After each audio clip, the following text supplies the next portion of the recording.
When Jesus said, "Do not put the Lord your God to the test," He is responding to the temptation of the devil na para bang sinasabing, sige nga, kung anak ka talaga ng Diyos, magpatihulog ka mula dyan sa tuktok ng templo sapagkat nasusulat, He will command His angels concerning you, and they will lift you up in their hands so that you will not strike your foot against a stone. Nag-quote pa talaga yung devil ng scripture mula doon sa favorite nating chapter, Psalm 91, lalo na nung pandemic. Kung iisipin po natin, what can be so wrong with that? Just like yung unang temptation to make bread out of stone. Hindi ba later on, gumawa rin naman ng Panginoon ng similar to that doon sa feeding of the 5,000. What can be so wrong doon sa pag-iingat ng Panginoon? Hindi ba pangako rin naman sa atin niya ng Diyos na iingatan niya tayo, poprotektahan niya tayo? Meron pong 4 na bagay na nais kong makita natin in regards to the nature of this temptation. Number 1, the devil twists the purpose of the scripture. He quoted from Psalm 91, and yes, may pangako ng protection, pag-iingat ang Diyos doon. But the psalm doesn't encourage people to put themselves in danger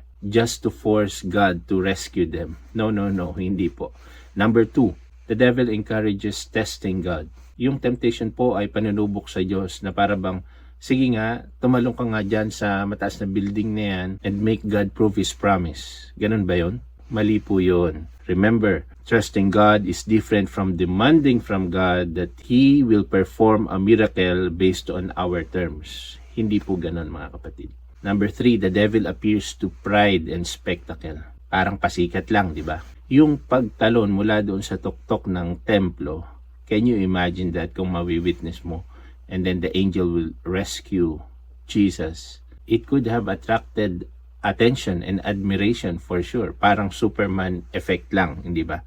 But that's not the way of the Master. Knowing the Lord based on the scripture, hindi ganyan po ang kaparaanan ng Panginoong Jesus kung paano niya paniwalain ang tao sa Kanya. He would rather do acts of service, pinapakita niya yung humility niya, yung pagmamahal niya most of all. Hindi yung ganyan na parang public spectacle lang.